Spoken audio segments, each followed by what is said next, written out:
lock in. DS walk, Jamie J, hit play. Let it begin. Signatures and finishers, talk that rage. We break down legends move by move on the stage. From the lock to the slam to the pin, that's us. Welcome to the pod where you fight with us. DS breaking down that frame. Jamie with the jokes, still sharp with the names. From the indie halls to the bright big signs, we rewind tapes, catch every little line. Heel turn coming, you can feel that switch. Face run shining, crowd in the mix. We call that spot right before it hits. Every close call, every near miss. Signatures and finishers, talk that rage. We break down legends move by move on the stage. From the lock to the slam to the pin, that's us. Welcome to the pod where you fight with us. Sunday night, got the car laid out. Welcome to the Signatures and Finisher podcast. I'm your host, DS Walk. Yeah, you guys excuse me, something popped up on my screen that kind of threw me off, but I'm back. you know how you got one of those cleaners and virus and all that stuff, you know, to take care and make sure they monitor your PC. Yeah, that just popped up on my screen out of nowhere. Yeah, I love it. Yeah, I love it. 100%. Yeah, I love it. Today's show, not too much to talk about. There's a lot to talk about. We could just dive into how bad Raw actually is. Yeah. Well, see, when I say there's not a lot to talk about, I mean it's like we seen everything we need to see on Monday Night Raw. That it just, I mean, we seen everything you see. Now it's kind of like, okay, we don't got a lot to talk about, but we're gonna talk about it. Oh no, you could 100% not watch Raw or SmackDown up until WrestleMania and still exactly know what's happening. Absolutely. So I'm DS Walk, that's Jamie, and this is the Sinister Adventure podcast. I hope everybody enjoy us. So make sure you like, subscribe, and share our show. Help us out. Y'all be doing a pretty good job with that lately. Keep it going. And you know who liked the show? This guy got it done. Yeah, after he admitted it, you know, he don't be. I forgot. Okay. You forgiven. I mean, I wasn't even signed into YouTube, if it makes you feel any better. Like, I wasn't even signed in. I've been paying for YouTube, and I wasn't even signed into it. How you paying for YouTube? I pay for YouTube Premium with, like, YouTube Music and shit. Nah, I don't got all that, man. Spotify sucks. Apple Music sucks. They all suck. I mean, YouTube Music sucks. Google Play Music was 100 times better than YouTube Music, but it's still got Spotify. Service. I'm happy. I keep Spotify around just to do the audio Batman books, if I'm being honest. They're good. I got Spotify because, you know, the music, my podcast, and not hopefully, next week, Central Adventure podcast will be on Spotify. Oh, it means we got to up our game. Yeah, we're going to be on Spotify. Okay, fine. All right, well, we're going to let Jamie start the show because he has a lot to say. You know, when we do the rundown of the show, that's when you tell me when to do these things. Mine was just a rant. Nobody wants to hear me rant. Yeah, yes, we do. That's why. That's the whole reason of the show is to hear me rant. Let me frame this for you, so then you get right into it. It's good. I want everybody to understand we love doing this show. So this is how we interact. This is how we do things here. It is. And me and Tupac all day, every day. Do you have the gnomies, the yard gnomes? No, I don't. You got to get the gnomies. You get like Tupac, Ludacris. I think Snoop Dogg's the third. There's, I think, 3 or 4 of them. You got to get the gnomies. I don't want to scare the neighbors. They're scared enough. That's fair. Yeah. So let me give a rundown of what Jamie's rant going to be about. And then he's going to take it over. See, yesterday Raw live from New York City was very live. I mean, the crowd was into it because it's New York. You know, New York loves their WWE. It was into it. in the air, you kind of felt that it had the potential to be a good show. When you do what The Rock always do,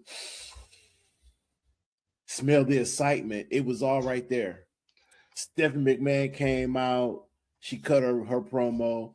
Cody Rhodes was there. He cut his promo. Then you heard a slap, a diabolical, and then you heard "You're not like your father," and then "You're not like your father." There was a lot of pointing. There was a lot of "You're not like your father" going on in that segment. The overall card for Raw wasn't great, wasn't good. As some of us would say, it seems like they fell asleep behind the wheel. But There's they a great managed, moment on Raw last night, by the way. but There's they actually managed. a great moment. They managed to wake up from behind the wheel. It was kind of like they were drunk, but then once they got out of their drunkenness, they shocked us with a WrestleMania match or two that leave your head scratching. Now, one of those matches is going to be pretty good, but what's the story behind?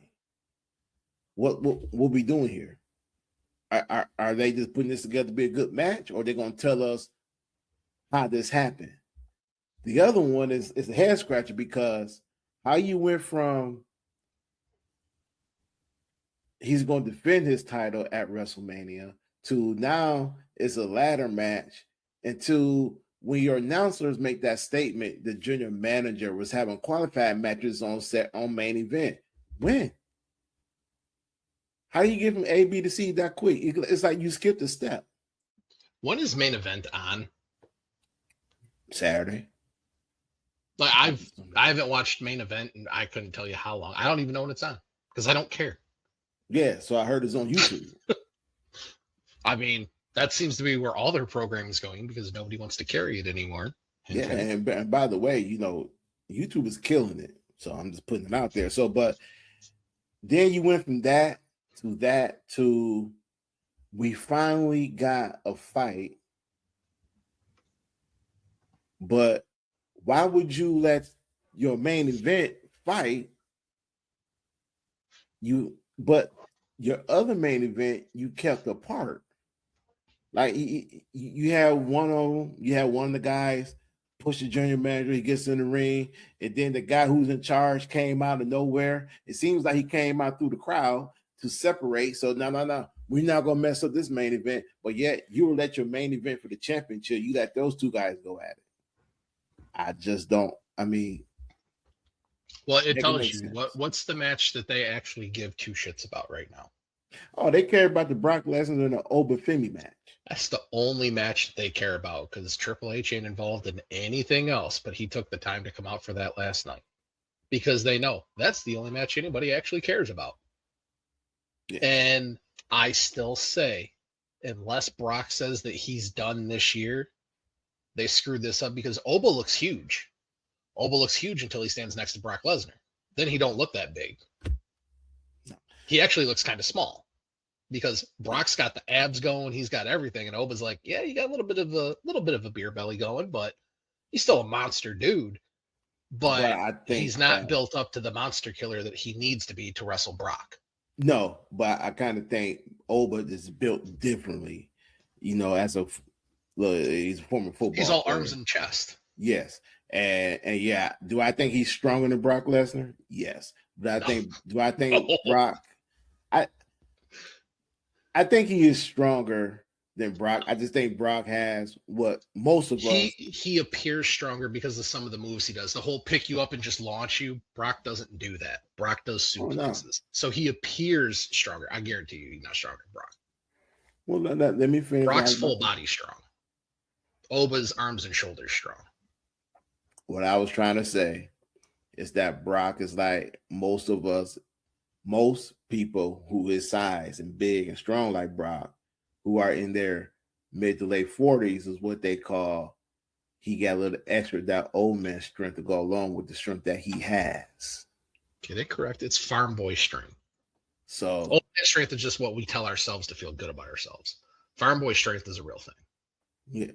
So out of the both, Brock is a better athlete as far as what he can do in the ring. In my opinion, who is the next Brock Lesnar, as they kind of alluded to it in a way where this is going to be the guy who's going to be the big main attraction. And be honest, I don't know why they trying to make but then that's Brock Lesnar. But because it didn't work for Braun Breaker. Nope. 100%. That's why. The only concern I have for Oba at WrestleMania is if they have a long entrance ramp, I'm not waiting 7 minutes for him to walk to the ring. Like, he's got to get that strut to speed up like double time. I'll wait. No rush. Unless he's going to have like a whole parade coming down with him, so you got something else to do while you're waiting that 7 minutes for him to get to the ring. Either that or don't have a long entrance ramp. Look, you already know they're going to bring out all the big guns out for him.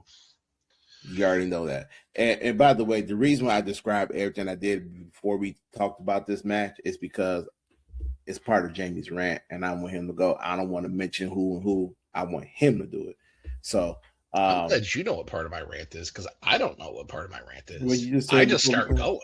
Yeah, yes, I'm saying you did a little bit before we start the show, and then yeah, now I got that out of my system. So now I'm like, now I got to pivot. Yeah. Yeah. So let's start from the top here, because your rant started from the top.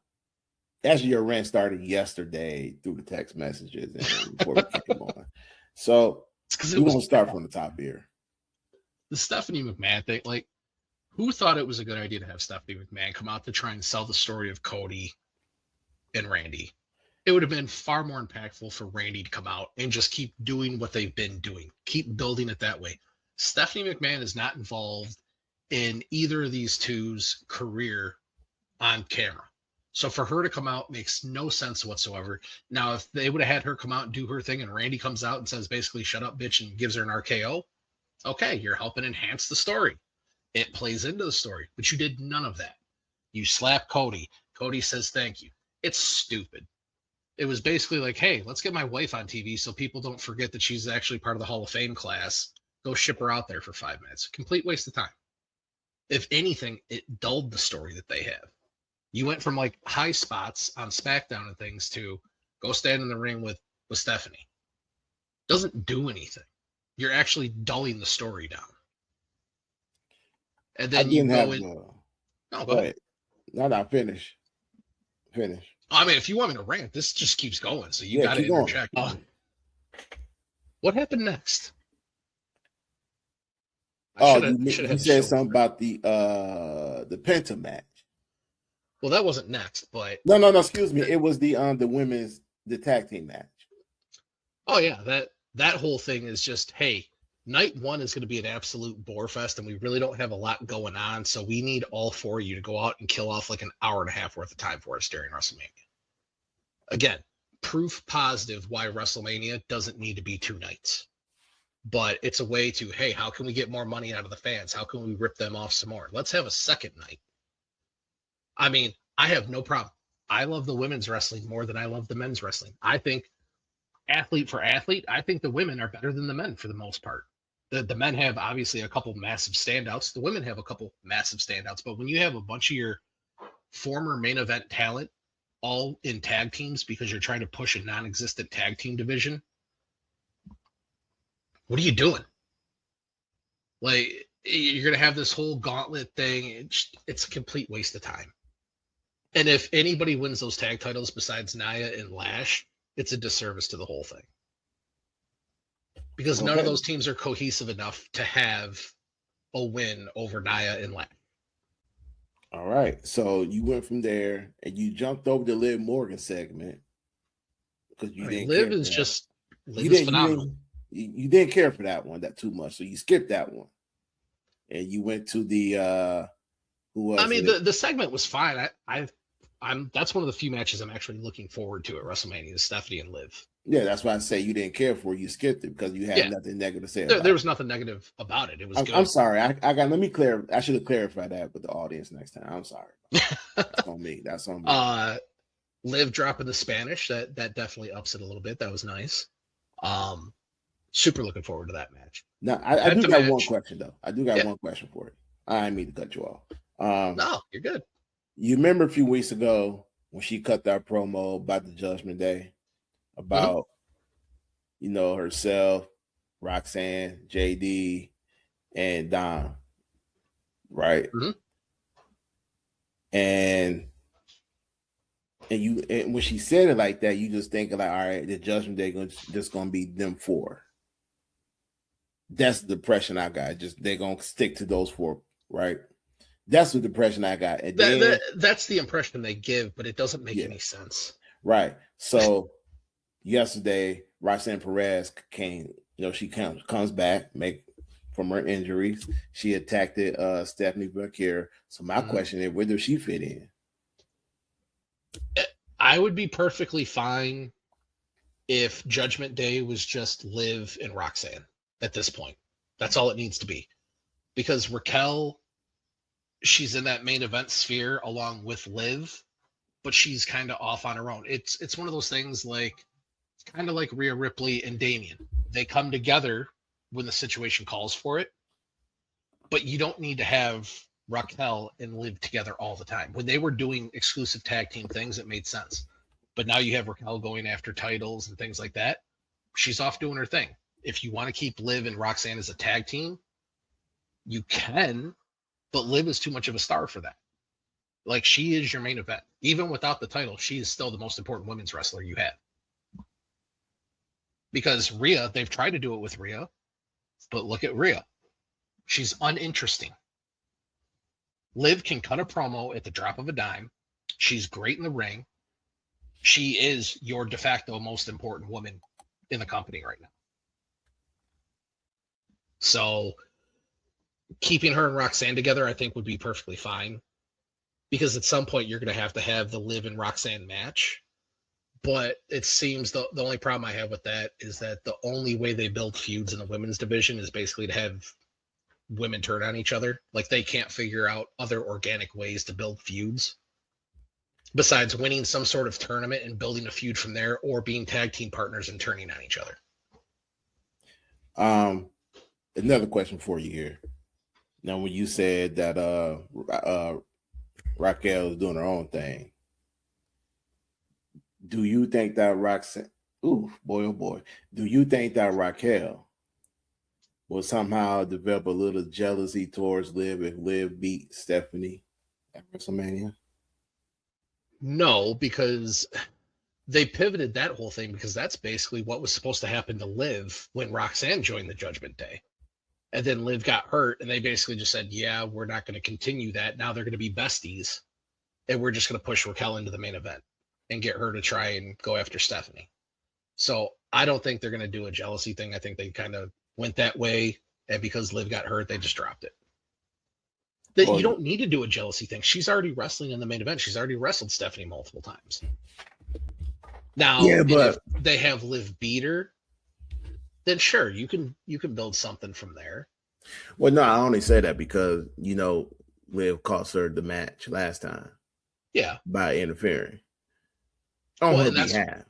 That's why that should have been the final part to break up the rest. You kicked Finn Balor out. Kicking Finn out should have been the end of it to begin with. But then you basically make it a point to say we're still together. That should have been the breaking point. Because JD and Finn were their whole thing. You kicked out Finn, and now JD's suddenly loyal to Dom. No. So that makes JD the odd man out. Just the whole Judgment Day thing, it doesn't make any sense anymore. If you just want to say Roxanne and Liv are the Judgment Day, that's their tag team name. Let them run with it. Right. All right. There was that. I'm going to skip the shock because I want you to breathe a little bit. We're going to skip that. So we're going to go right into the match that was made called the ladder match. How do you have what is technically, we'll just call it your second most important title, because the world titles are 1 and 1A. That they shouldn't be, and we all know the WWE title to them is more important than the World Heavyweight title. But saying 1 and 1A, the Intercontinental title should technically be your second most important title.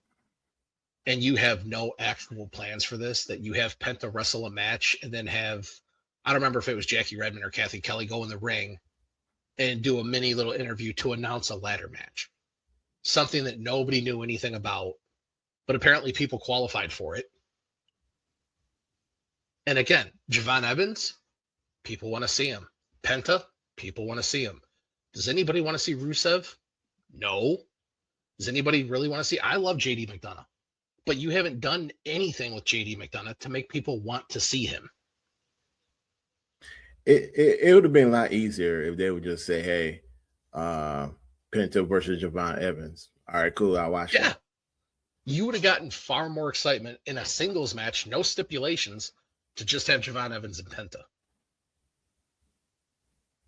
Yeah. Rusev is still there just because, hey, we brought you back and we're paying you a good chunk of money. We got to get something out of you. But like, you throw this match together with a bunch of people that, yeah, we care about a couple of them, but you haven't given us a reason to care about anybody else. You're not using anybody else. Chad Gable not get in this match. Wait a minute. Chad Gable is still under a mask. Exactly. That's kind of the point I was getting at. Is like, how is Chad Gable not in here? You got JD McDonough, but not Chad Gable. Have they announced the Americanos match yet? Did I miss that somewhere? No, you ain't missed that. Okay, so that's gonna be like the final match they announced. I think they announced it, but they ain't made it official.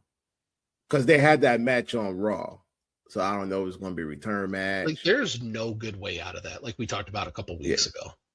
Yeah, like, you have to have Chad Gable lose. You have to.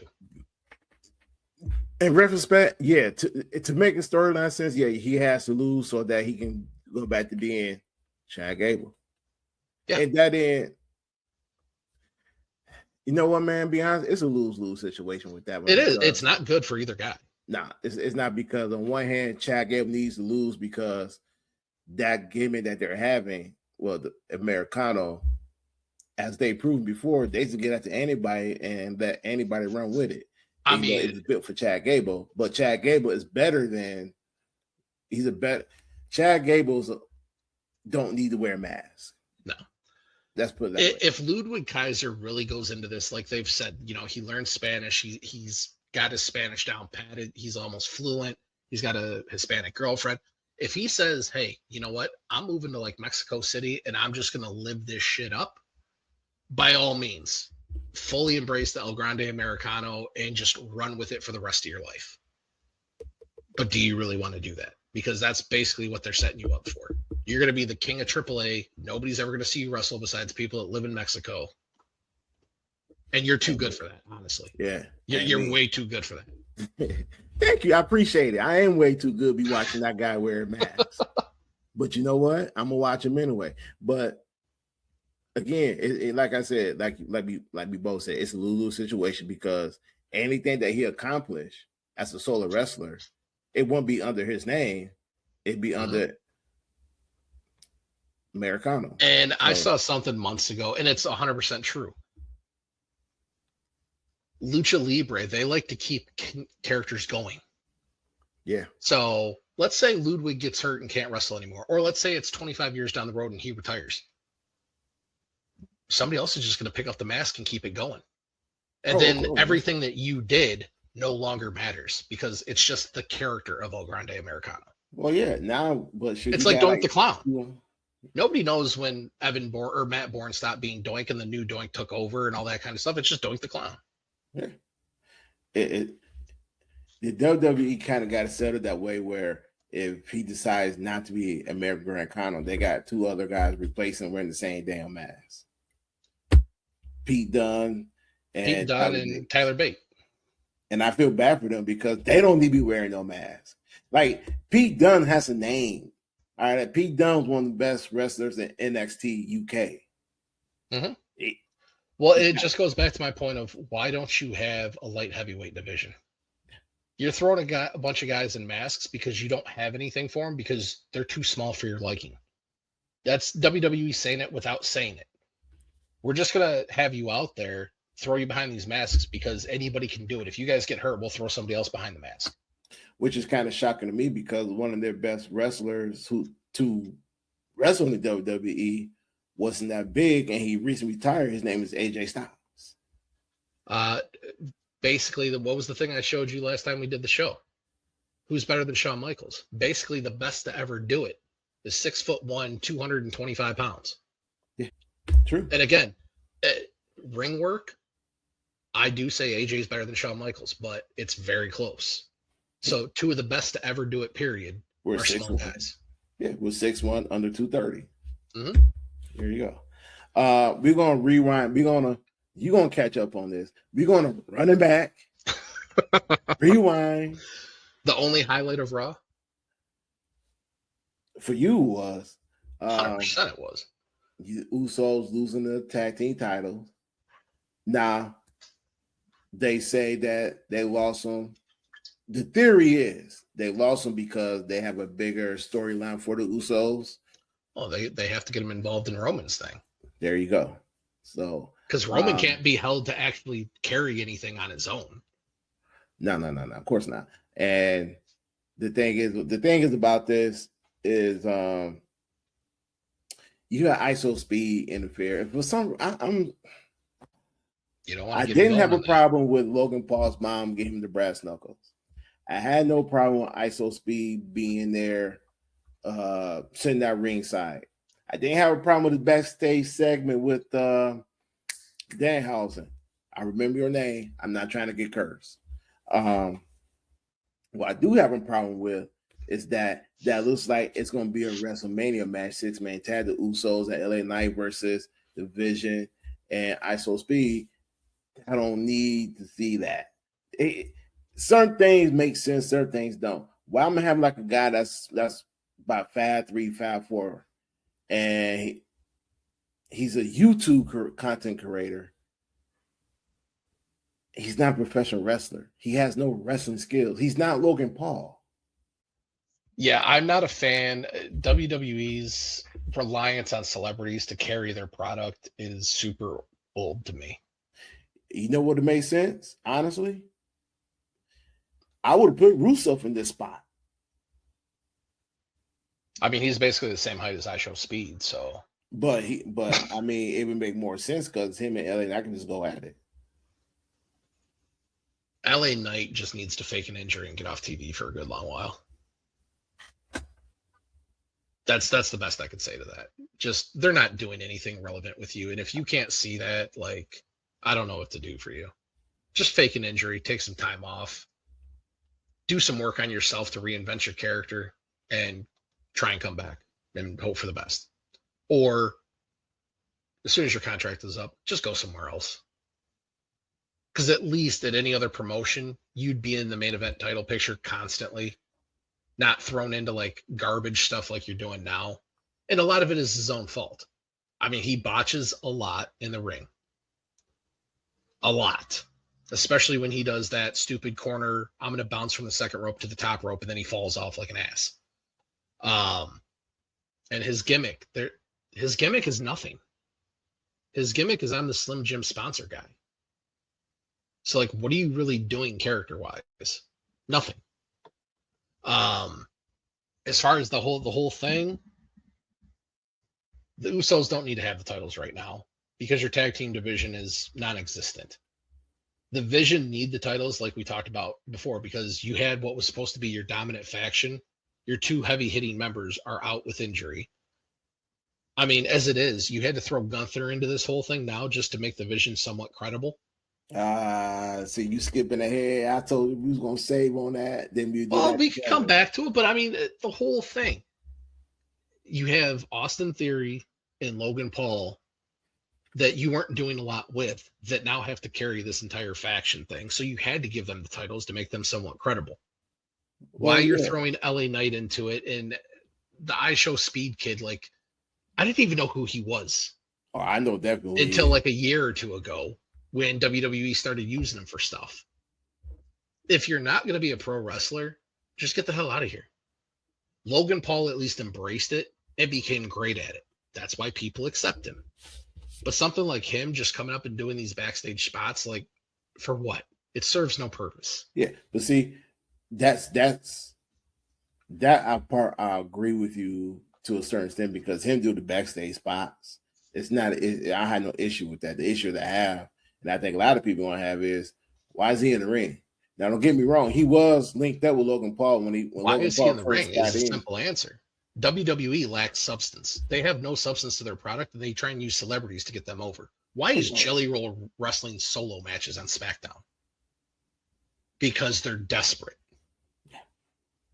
Like, this company reeks of desperation on everything that they're doing.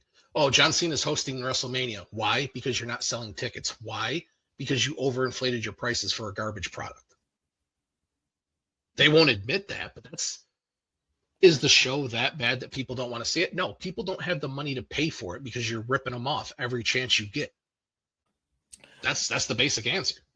Yeah. But now we're gonna throw anybody. We're gonna have Stephanie come out. We're gonna have John Cena host, and we're gonna have all these other celebrities that nobody really cares about show up. Show Speed will be there. Danhausen will throw T-shirts into the crowd. Who cares? People are there to actually watch wrestling. Yeah, Nobody shows up to watch a wrestling show for backstage segments. Backstage segments are supposed to lead to what happens in the ring.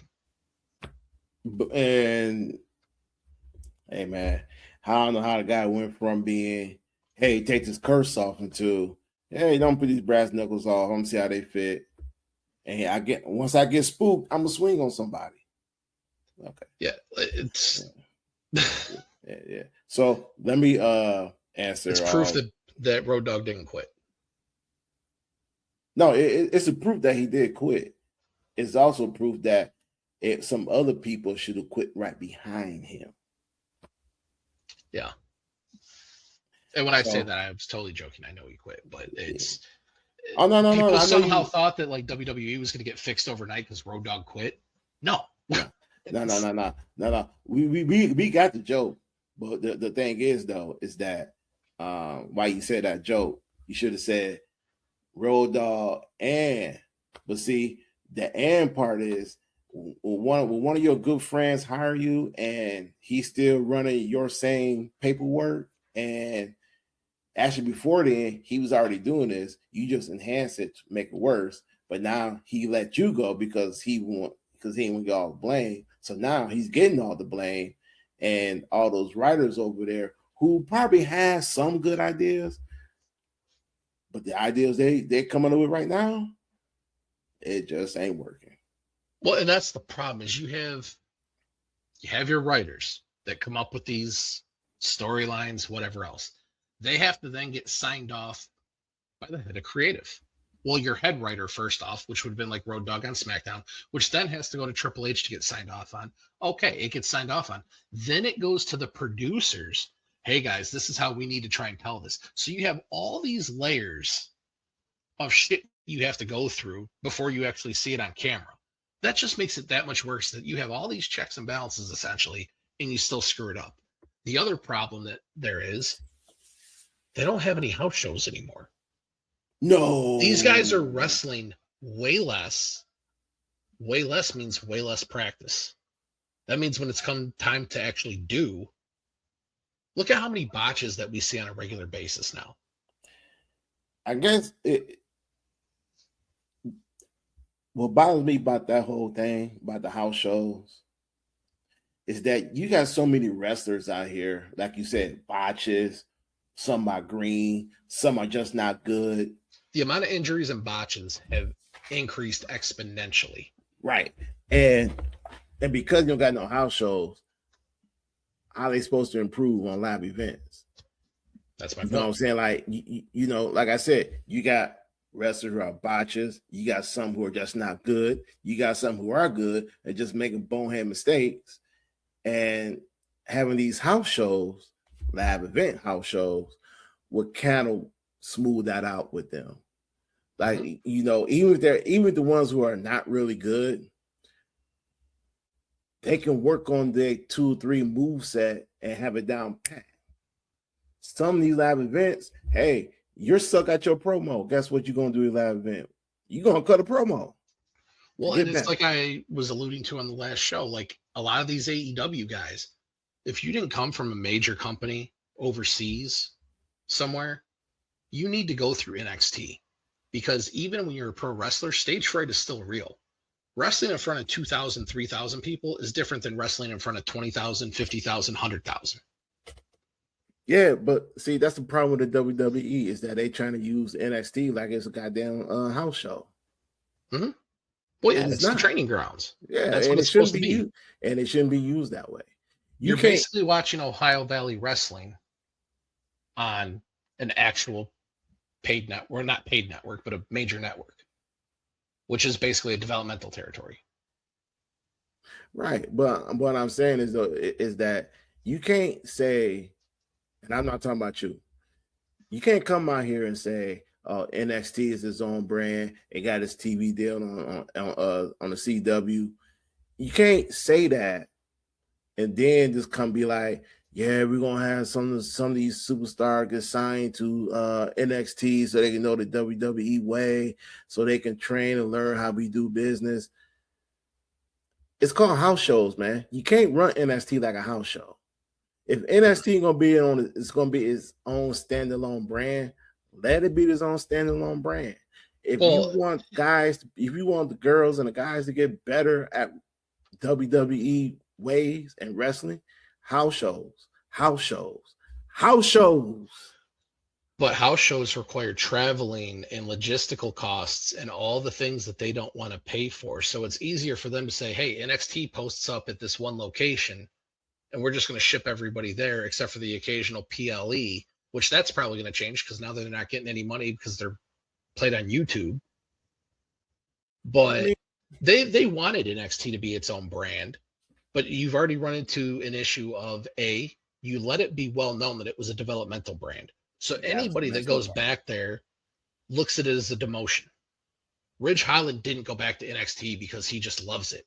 He didn't have a choice but to go back there. Finn Balor went back there to try and reinvigorate himself. Things like that. Had great success there. Why? Because he's far better than anything they had down there. And he's one of the far better things they got on the main roster if they just fucking use him. Mm-hmm.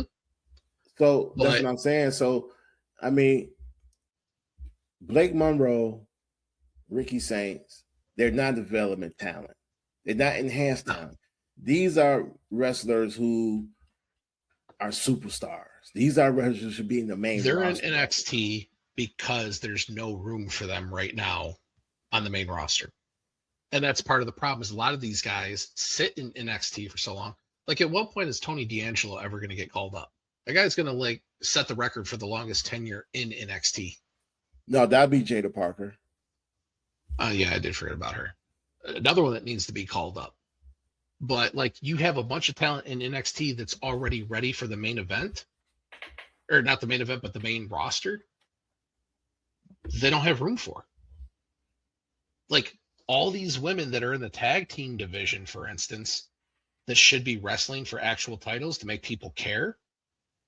They're all in tag teams. That's what the NXT people should be doing. The Sol Rukas, the Zarayas, the Blake Monroes. Those are the people that should be in tag teams right now, establishing themselves on the main roster to then make solo moves. But no, you're taking all your main event people and putting them into tag teams that nobody cares about because everybody knows they're going to break up. Lyra Valkyria and Bayley aren't going to stay a tag team. Alexa Bliss and Charlotte Flair are not going to retire as tag team champs and go into the Hall of Fame as a tag team. And we already talked about Last Legend and Nia Jax last week and what that's going to happen because they gave us the blueprint. Yeah. So I'm going to break this down. Well, you already broke it down, your rant. I appreciate your rant. Even though I'm going to go back to your rant. So let me start from the top of everything you said before we got off topic with this. I didn't have a problem with Stephanie McMahon coming out during the Cody Rhodes segment. The reason why I don't is because if you see how Cody reacted this past Friday, where he just took his time, he walked through, like he was reminiscing that, and when he got into the ring, he got into a brawl with Randy Orton. But you had that sense of, man, I think Cody Rhodes just is not. He's taking it serious, but. And Cody Rhodes as is, it's not going to work. So I didn't mind that segment. To me, that was kind of more of a tough love type thing. That was more like, hey, you need to get on page with Randy Orton. Now, the one thing I didn't like the wording, like the diabolical. Well, yeah, it's like she read the dictionary before she came out there. Yeah, This it's version like of Randy Orton is diabolical. Like, yeah, it's like are you seeing what I'm saying? This is like a PG Randy Orton. We seen Randy Orton diabolical. We seen Randy Orton really listen to the voices in his head, and this time around, Randy Orton's not even listening to the voice in his head. He's listening to the voice on the telephone, which I hope we'll find out soon. I think the WWE, when it comes to that storyline, I guess they needed someone to add a fire under Cody Rhodes. I had no problem with that segment. Yeah, I enjoyed the segment. But my whole thing is, since you did that segment, now I got to see what Cody Rhodes going to be like on Friday. I got to see that fire out of Cody Rhodes. I got to see Cody Rhodes go into a different state and try to not be like Randy Orton, but get there like Randy know, like, yo, I know your games. I know who you are. And he got to put him on nose. I'm coming for you too. I don't want that same old Cody Rhodes kicking that same old tiring ass line that we hear every Friday or sometimes on a Monday when it comes to his matches. I mean, I was hoping his feud with Drew McIntyre or bring something out of him and he'll take that to Randy. But unfortunately, he reverted back to who he was. No, because WWE is too scared to do anything with Cody Rhodes because he's generic and they can fit him into anything that they need him to. Yeah, but this that's the part I do agree with Stephanie on without saying it. And like, yo, you gotta turn the switch on here. Oh, you definitely tell what they were trying to accomplish, but they could have done that. Yeah. It was so uninterested and uninspired. I think, Jamie, if they would have done this on SmackDown, I think a lot of people would have felt it more compared to keep doing this on Raw. Unless Randy comes out to interact with Stephanie by RKOing her or something to that effect, all you've done is dull the story. Well, because Stephanie has no role in this story whatsoever. No, you're right. She has no role, but I didn't mind the pep talk. I didn't mind that part. I didn't mind the whole segment at all. I just kind of felt if they was going to do this, they should have done this on SmackDown. And to your point, all right, so have her interact with Randy along with Cody. Because that, like have her do the same thing with Cody and have Randy come down and interfere. That's what my point was. That would have meant something. Yeah, okay, yeah, that would have been great. But doing it on Raw, knowing that Randy won't be on Raw, Cody Rhodes is on there, that's the only part I could say on. The Usos losing the tag team titles, I had no issue with.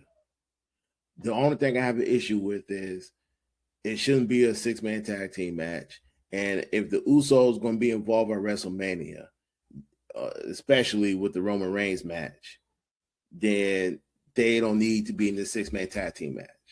You need to separate them from that 6-man tag team match.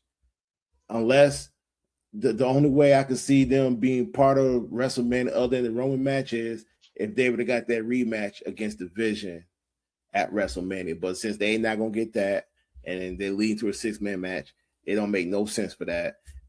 I would just have the Vision do something different, and I'll just have the Usos focus on the Roman match because they're going to get involved.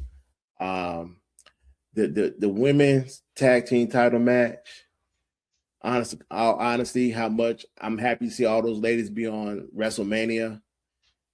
Honestly, man, this could have been done on SmackDown. Mm-hmm. and I hate saying that because you gonna sit here and tell me Lyra Valkyria and Bayley, the Bella Twins, Charlotte and Alexa, basically telling me that one of those 3 teams gonna beat Nia Jax and Last Legend. That is unbelievable. You can't make that believable. It doesn't even make sense. It's the simple fact that no offense, they're Hall of Famers. Nobody wants to see the Bella Twins on TV. I'm just being cool. I'm not being say it with your chest out. That's all. Nobody wants to see the Bella Twins on on WTV. The only reason why they're back is because of this moment, because they want to be tag team champions. Nikki Bella's back because she's got to pay Artem thousands of dollars a month if she needs money. Just call it what it is. Okay, you take the personal side of it outside the ring. I'm just calling and say, hey, they want to be tag team champions. This is why they're back. They're gonna give them the titles, and they're not going to pin one of the champions. They're going to pin one of the other two, one of the other four ladies that's involved in this whole thing. It's either going to be Alexa Bliss or Lyra Valkyria. They're going to take. Gonna get pinned, right? Yeah, right. The Io Sky and the Asuka, they haven't announced that yet, but we know it's coming. Yeah. To me, it's like, why are we having a match? Let me phrase that, because I know it's been a good match. I feel bad for Io because they're giving her a WrestleMania match in which that match with her Asuka could be done on Raw. I'm just putting it out there. I'm just saying that this is the only way you can get her on TV, but yet, again, you had a built-in story between her and Rhea Ripley, which you said before I even mentioned her going to SmackDown. You got a built-in story. Rhea can't beat Io. Let them finish that story up, and then you let them move on to do other things. But they decided to have Rhea in the chamber. She's fighting Jade. We don't need to touch that on to the weekend. And it's so bad. It's so bad. The Penta match. The Penta WrestleMania match, the ladder match. See, my only thing is, if you just wanted Javon Evans versus Penta, just say, hey, let's have a number one contendership between JD McDonough, Rusev, and Javon Evans. The winner will fight Penta at WrestleMania. Mm-hmm. Boom. You got that taken care of. You got Rusev back on TV, in which nobody really didn't care for because you really not using him. The last time you used him, he got squashed by Oba Femi. Yeah, and his last meaningful feud was against Sheamus. Yeah, until Sheamus got hurt, you kind of seen the direction on. Sheamus got hurt. Yeah, and you could have seen the direction it was going in with those two guys was about to be a tag team, in which I would have loved to see. I would love to see Rusev and Sheamus against. What was the name of their faction back in the day? The something Nations? Yeah. Face of Nations or something? Something like that. I would love to see the Usos versus Rusev and Sheamus. That would have been a great match. Tag team match, but we're not going to get it. No, because the Usos have to help carry the Roman Reigns story because, Roman Reigns is the greatest of all time, but he can't carry a storyline on his own. Open Brock has everything that it needs. I still think the timing is completely off. But again, if their hand is forced by Brock saying that he's done this year, okay, I get it. But Oba looks huge until he stands next to Brock. You needed a year to let Oba just destroy people to get to Brock. Because once he beats Brock, what are you going to have him do?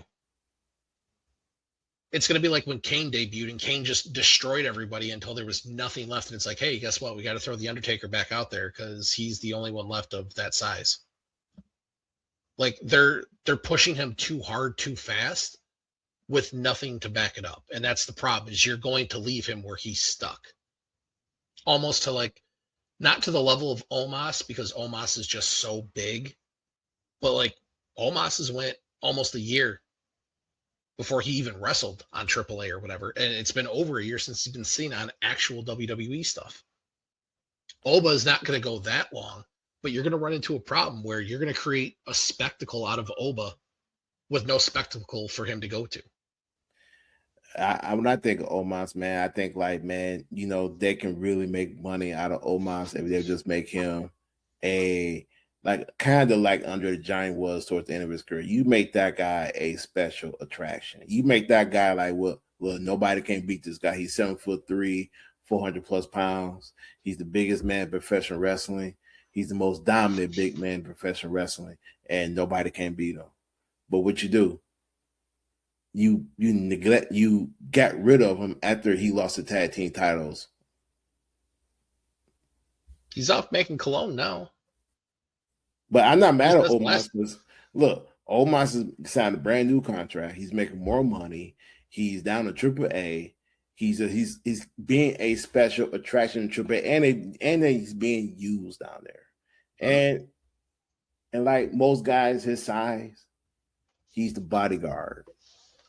Yeah. So I know Omos. He's just warming up that seat for Powerhouse Hobbs. And which we haven't seen yet. He's wrestling dark matches before Raw. Yeah. Again, like we haven't seen him yet. So now I want to come to the shock of the night.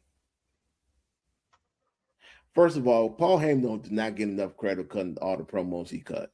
The man is a genius. The dude's having to take every bump because there's nothing for that story that they can do. So Paul Heyman has to go out there and take bumps every week now.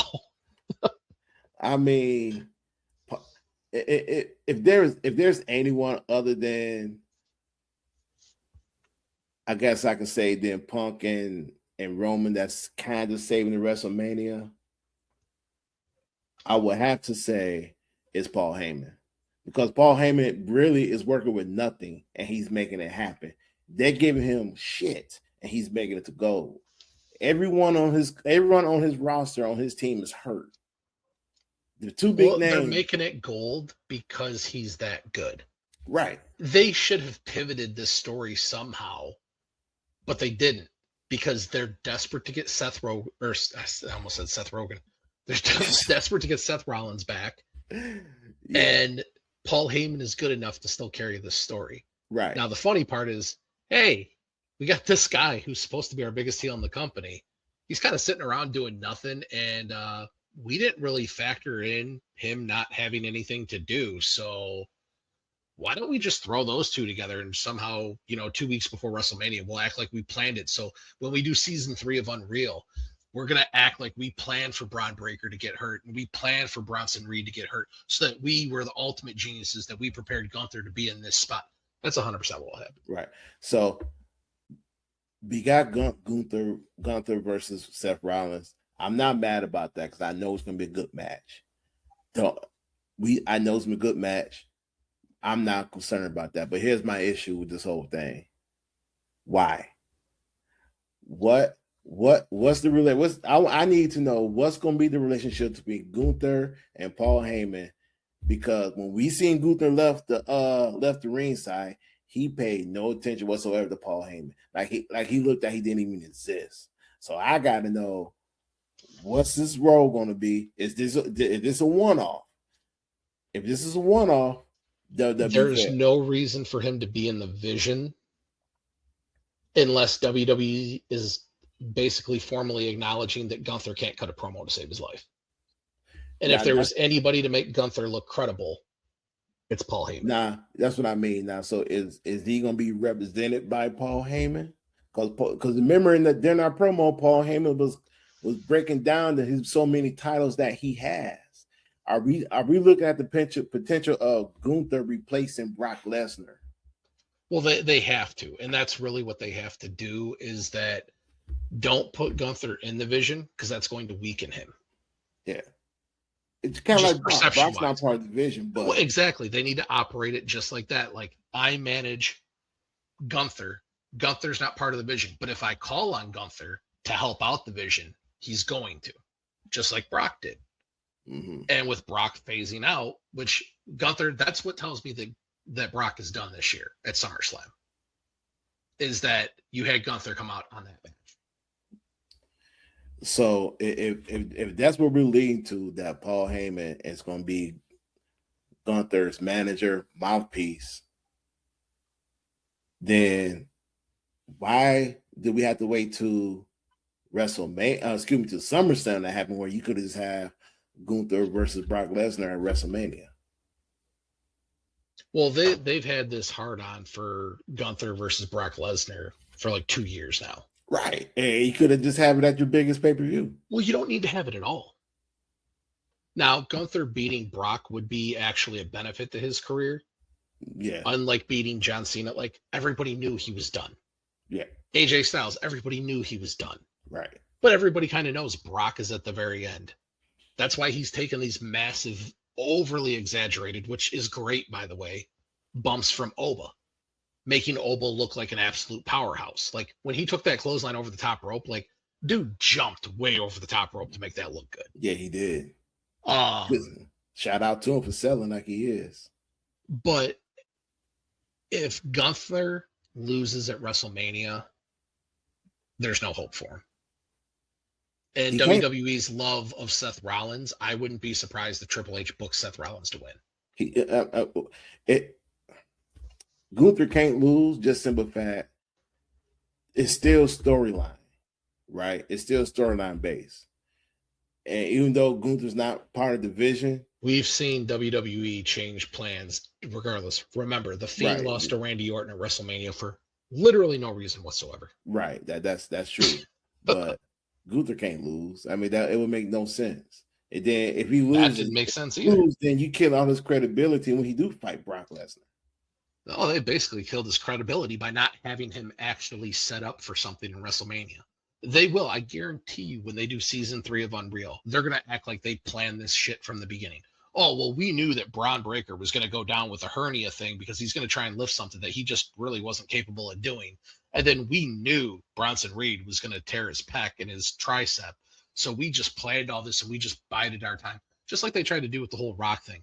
Hey, we're going to do the whole documentary of WrestleMania. It's going to be out this Wednesday. 2 months later, it comes out. Why? Because they had to film everything to make it look like they planned to do this swerve and everything else.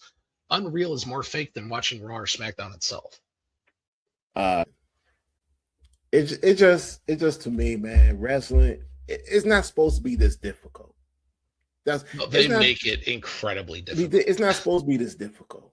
I'm not saying it's supposed to be easy either, but man, logic got to make sense. If logic don't make sense. Well, WWE tries to operate like they're the smartest person in the room.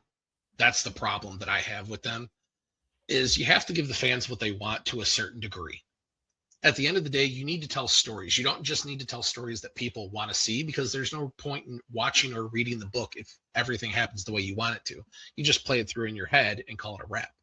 But you do have to give the fans a little bit of fan service to keep them on the hook and what they want to see. Again, when it becomes overwhelmingly loud, like the Cody thing, Cody versus Roman, they had to pivot. They were dead set on not pivoting until it became overwhelmingly loud. R-Truth. When fans are chanting at the end of your shows that they want this guy back, you bring him back. You did nothing with him for months after John Cena retired. And even now, he's not wrestling as himself. He's wrestling as a John Cena clone. So what was the point in bringing him back? Right. Like at some point you just say, look, we don't have anything for R-Truth. We love him. We respect the 20 years that he put into us, but there isn't nothing for us with him right now. Maybe in the future we can bring him back. Because right now, I'd much rather see Ron Killings of 20 years ago than watching John Cena's moves all over again, trying to make us think that John Cena didn't retire. Yeah. Yeah. And you give him the tag team titles, like another complete misfire. What is the point of Damian Priest and R-Truth having the tag titles? I have no clue. So through all that, the first thing that came to my mind when I see Gunther attack Seth Rollins was that just told me that Braun Breaker won't be back in time. And which no one should be surprised, because it's a hernia. And when they say this is really a 12-week injury, bro, it's 12 weeks. You can't come back. If you come back early from a hernia injury and you re-injure yourself, you're going to be out even longer. You'll be out a lot longer. And again, when you have any sort of cuts down by your abs, that affects your breathing. It affects basically any bent over motion that you're going to do. But most importantly, it affects your breathing. His endurance right now is probably shit because he's going to get winded. Yeah. Yeah. So, but this is WWE we talking about. So I do think somebody going to play a role. Oh, I think Braun Breaker is going to show up for sure and interfere in the match. But it might be swinging a chair, when they do the whole, my head's going through the middle rope and somebody clocks me with a chair and then I fall in and schoolboy pin and it's over. Yeah, it might be something as simple as that, or it might be Logan Paul, or or Austin Theory with some brass knuckles, something's going to happen. Or it'll be going to win. WWE trying to outsmart everybody and coming back and hitting Gunther with a chair to let Seth Rollins win. And, oh, Paul, you gave up on me, so now I'm siding back with Seth and some dumb shit. Yeah, it is. Because that's the type of stuff WWE does, to throw swerves in there. Yeah. When they're completely incoherent, like Bronson Reed joining the Vision after tsunamiing Seth Rollins 6 times. Yeah. So finally, the last match or promo or event that happened that's worth talking about was the CM Punk came down ready for a fight, and we got it. I don't know how I feel about the pull away fights. I just don't like them. But here's the problem I got with the whole thing is that, and you alluded to it early. No offense against Roman Reigns and CM Punk, but when you came out early and said, "Hey, I'm gonna protect my main event," and you seen Paul Levesque, Triple H, came out of nowhere, like my man came out from underneath the ring. I don't know where he came from, and he got in between Oba and Brock. Later on that night, CM Punk, Roman Reigns brawl. You seen the same people who came out who tried to break up the fight earlier. This time around, Adam Pearce didn't get shoved to the barricade. He just got moved out the way this damn time, and by Roman Reigns, and didn't do any good because him and Punk still brawl. You didn't see Triple H come out and say, "Hey, we got to protect our main event." You didn't see that. I kind of miss when the GMs actually had like a level of authority. Yeah. Because Adam Pearce, and I have nothing against Adam Pearce. They make him look so incredibly weak and that he can't manage the show. And if you're going to turn that into a storyline, like I thought they were last year when like Raw was just pure chaos for week after week after week. And I'm like, they're going to run something where Pearce is going to lose his job because he can't control the show. And they never did anything with it. But like, we know he can't wrestle again. He's talked about it. He's not going to get in the ring. So why are we throwing him to the ground and stuff to make somebody look tough? Like, where's the ramifications of that? They're not going to do anything. They're not even going to act like it happened. Before you continue, one thing that also bothered me about the WWE is that when you hear Cody Rhodes or you hear CM Punk when they cut their promo, when they say, "I'm the guy, I'll call the shots." Why the hell I got a GM then? Well, and that's why, like, wrestling in the 90s, the heavyweight champ would call it, "You want a match? We'll have a match." When we were little, back in the 80s, you had Jack Tunney. Jack Tunney was like the official guy and things like that. Then they got away from that, and like the heavyweight champ basically did kind of call the shots. It was Hogan a lot of times doing, we're going to have a rematch, brother, and blah, blah, all that stuff. And then they went into the whole GM thing when they did the brand split. Obviously, Vince had final say when he was doing the whole Mr. McMahon character. You knew he was the final say because he was the owner of the company. But then when they started going into the GMs, you had Bischoff, you had Heyman, you had, I think Chavo was a GM for a period of time. You had Vicky Guerrero, you had Teddy Long, you had Mick Foley, all these different people who played GM that had like a level of authority. Adam Pearce, they just treat him like he's a whipping boy. Aldis gets a level of respect, mainly because I think they're trying to keep him shielded from that a little bit, that he could come back into the ring. But it's funny, like, it's kind of like, hey, the heavyweight champion of the world, the GM works for the champion. That's weak. Well, and they already tried that with Cody and Nick Aldis. That's why I was kind of getting excited. I'm like, maybe they're going to do something with Aldis and Cody finally. When Cody went on that heel rant, what was that? Was that back in January? You work for me, yeah. I do all that stuff. I'm like, maybe they're going to do something with Nick Aldis. No, golden opportunity. You actually set something up magical and you destroyed it. Yeah. So just that's another pet peeve, man. But I did have a problem. I did not have a problem with these two guys fighting. But what I do have a problem with is you contradict yourself by, okay, you came out and you stopped Oba and Brock from fighting because you said you're going to protect your main event. This is your night 2 main event right here. And you let these boys brawl, but you didn't want to come out and break it up. How you feel about blood in AEW is how I feel about run-ins in AEW. Security is always ready to pounce and separate guys because that's their way of making the fight feel important. That's them trying to manipulate the fans into thinking this is a bigger deal storyline wise than what it actually is. Just let them go. That's what's going to tell the story. Letting them go. Having a bunch of guys, oh, they beat up security guards. Who cares?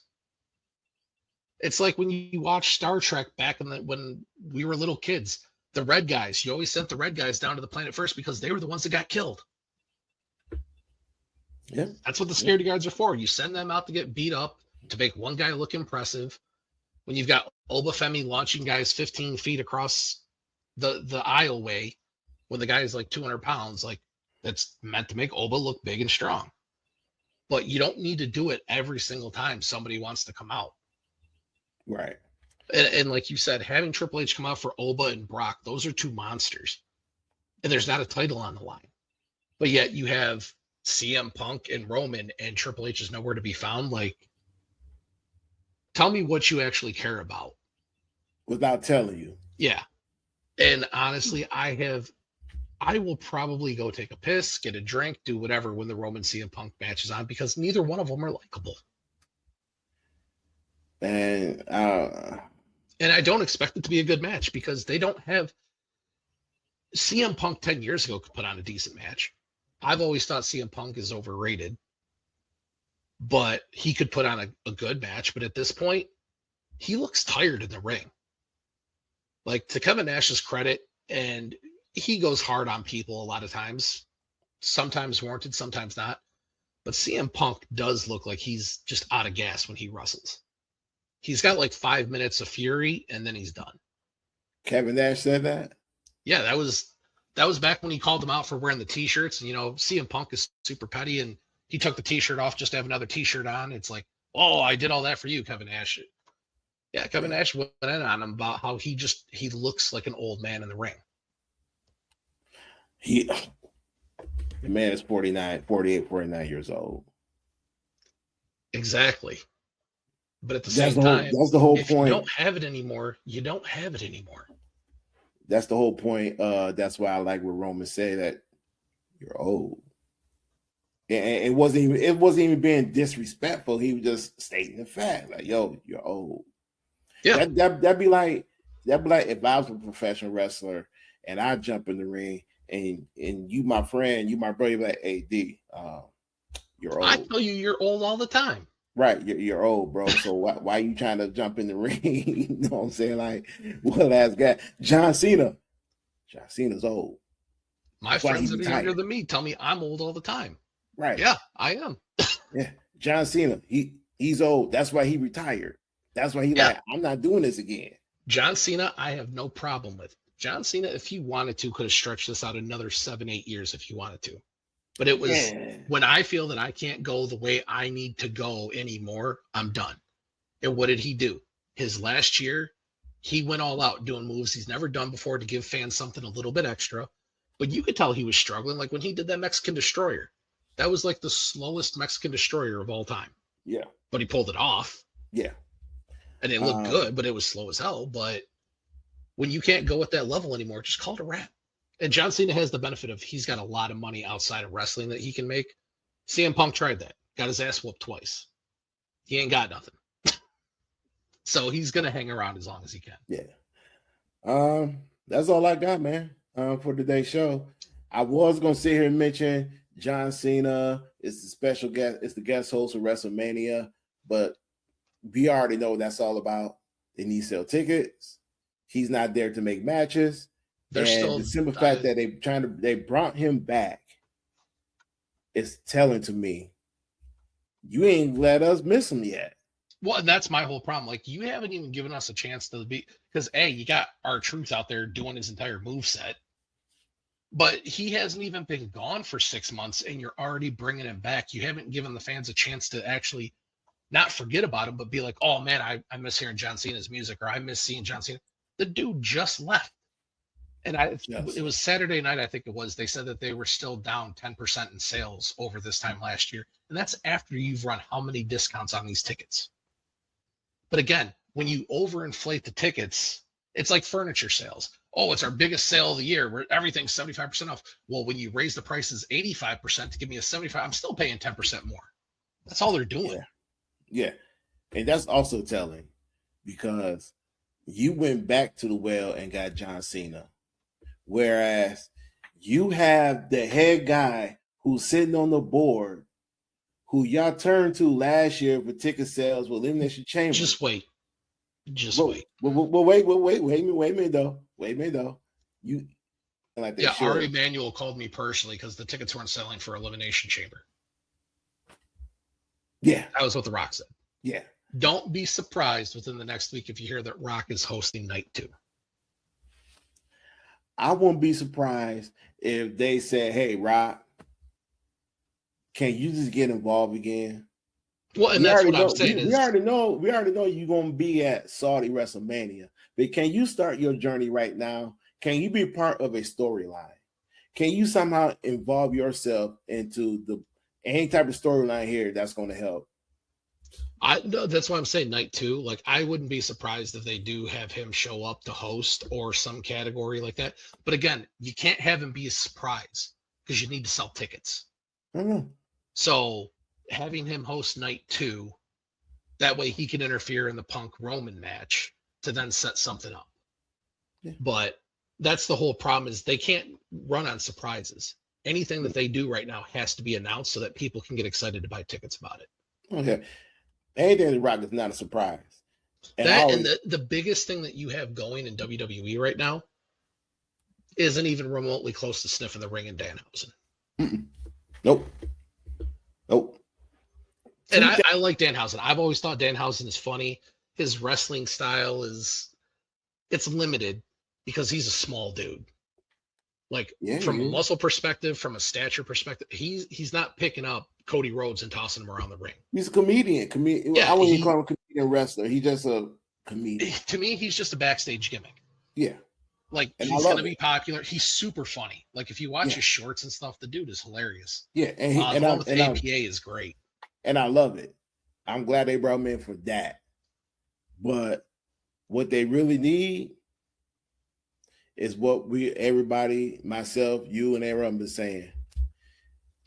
They need stories. They need to fix this, wherever they got going on. If they got to fire some people, if they got to demote some people, fine. If you got to look at your roster, and if you got, let me rephrase that because I don't blame the wrestlers. If you got to look at your writing team, your CEO, your producers, and get some of them the hell up out of here. And if they got, I don't care if they got to do an overhaul fit, they got to fix this. Because this road, I can never imagine this road to WrestleMania to be as bad as last year's. What? I don't blame the talent. I don't blame the talent unless there's a reason to blame the talent. Yeah.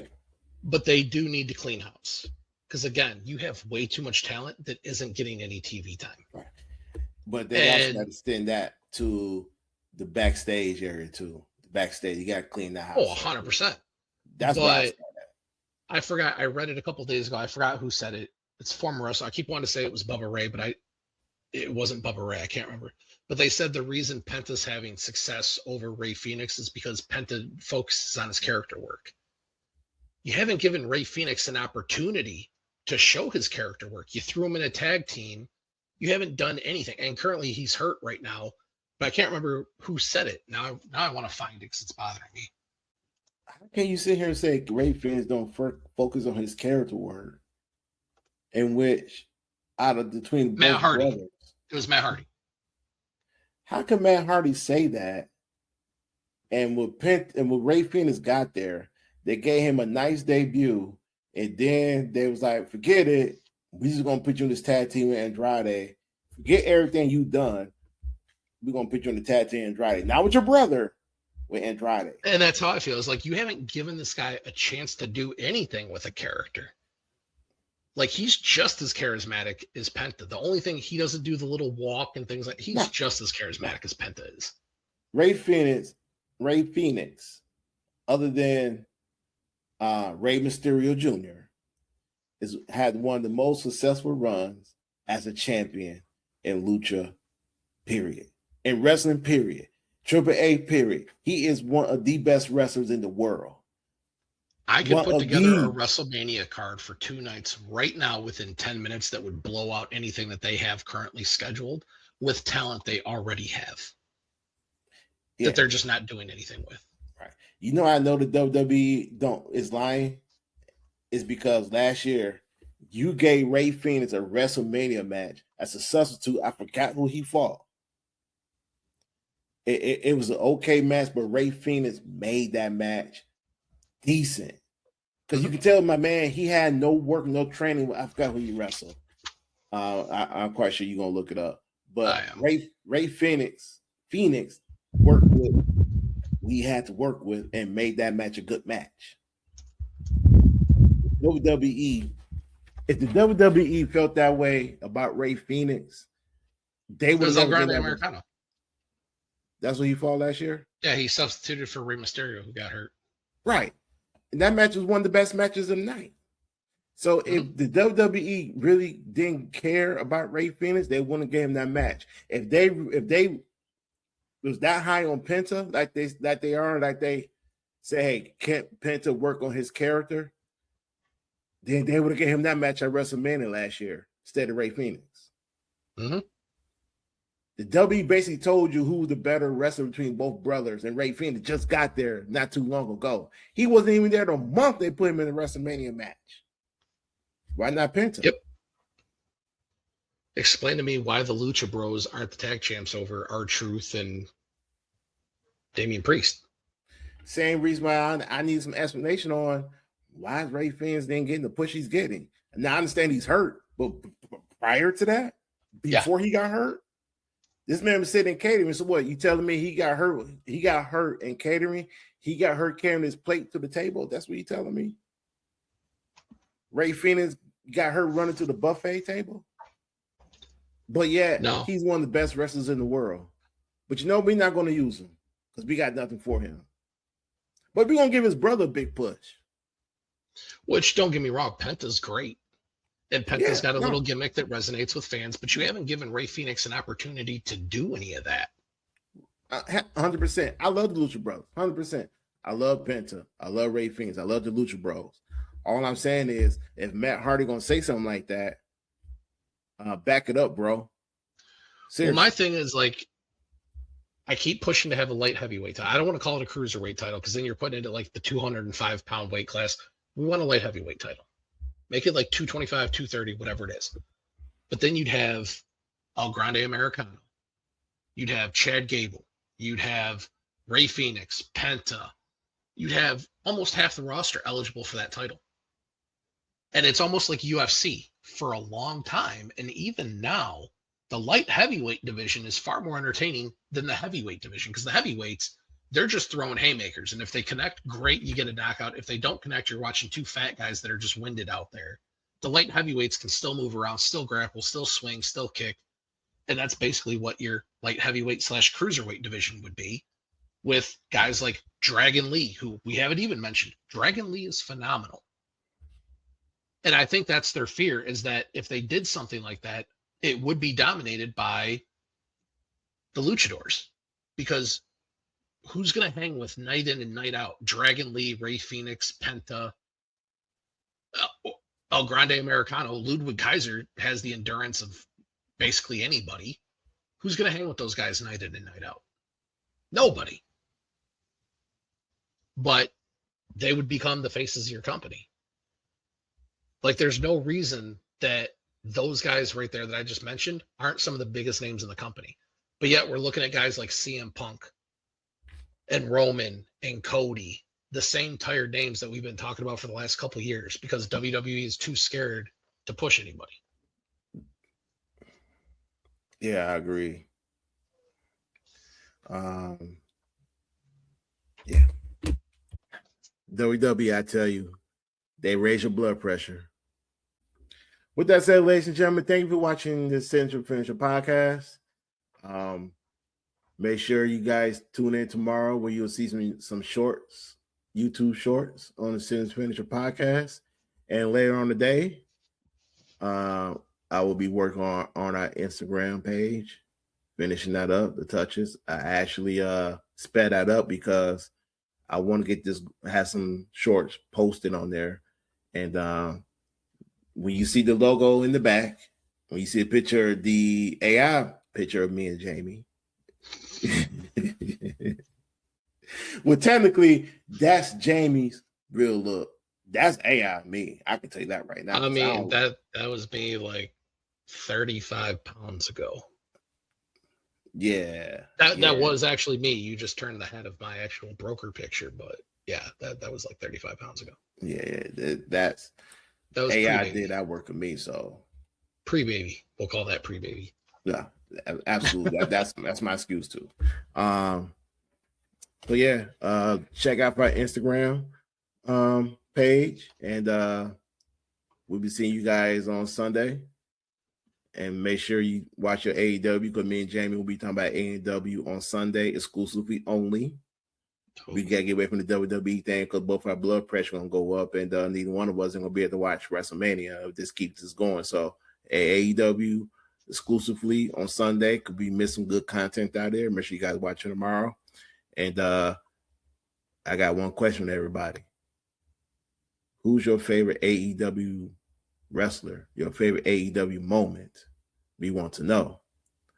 So I'm DS Walk. That's Jamie. We're out of here. Later.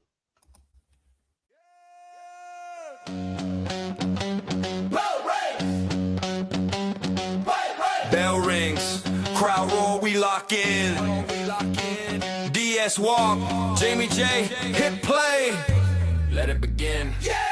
Signatures and finishers, talk that rage. We break down legends, move by move on the stage. From the lock to the slam to the pin, that's us. Welcome to the pod where you fight with us. DS breaking down that frame. Jamie with the jokes, still sharp with the names. From the indie halls to the bright big signs, we rewind tapes, catch every little line. Heel turn coming, you can feel that switch. Face run shining, crowd in the mix. We call that spot right before it hits. Every close call, every near miss. Signatures and finishers, talk that rage. We break down legends, move by move on the stage. From the lock to the slam to the pin, that's us. Welcome to the pod where you fight with us. Sunday night, got the car